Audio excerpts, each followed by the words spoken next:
This person writes, not excited. Should I continue? Usually not. I mean, if you don't have that spark, that excitement, you want to be with the other person, it just makes you feel good and almost like proud that you're with another person. If you don't experience those things, it's like maybe you aren't the right fit. And that's okay. You just find somebody else and move on with your life, and eventually you will. And with each time you quote unquote fail or go on a date with someone who doesn't work out, it's like you keep refining your criteria, you keep getting better at dating. And eventually when you do, when that person that's right for you comes along, it's like, well, you are able, because of your skills you've acquired, to have a lot of fun with that person and then progress further and continue on with that person and sustain a relationship. So let's get into it. You say, so I've been on my second date with this great guy yesterday. He checks all my boxes: respectful, well-mannered, kind, as far as I could tell, financially stable, looking to settle down, good job. We like the same outdoor activities and even shared some little things that I would never dare to hope. Neat freak just like me. We have the same weird music taste. We both are introverts and we both paint and appreciate art. We both went through grief in our 20s. It's like this is a lot to cover on a couple dates. But you are looking for commonality. But then again, it just seems like maybe he's like a nice guy, and he's got all the boxes checked.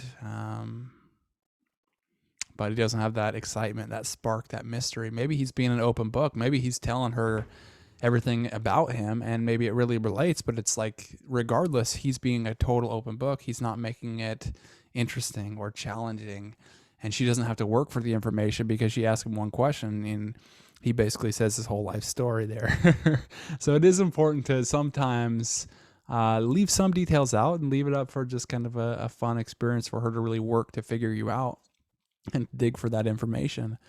And women really do that a lot. They like to dig for information. It's like they talk about 4 times as much as guys per day. And it's just like, that's one of their great skills, is to, well, sometimes like indirectly test and then figure out things. And that seems to be one thing that they really like to do. It's a kind of a fun process as far as like the romantic experience, almost like a love story thing. It's like, oh, what next will I find out about him, kind of deal.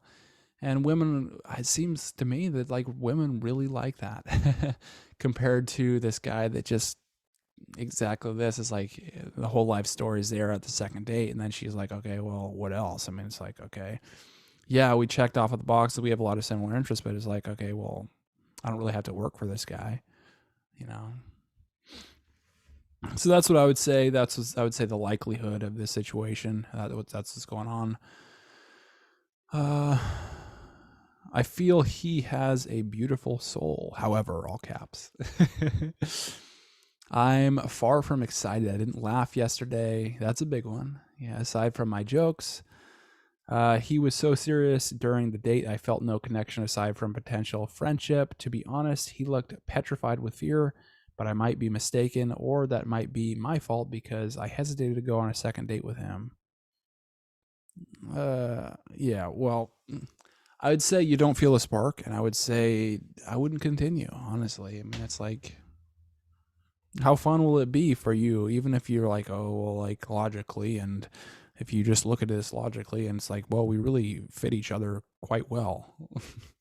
It's like, nah, you don't want to be in a relationship like that. You just want to have fun and feel comfortable with the other person, and not like he gets upset if you kind of back off or test him or something.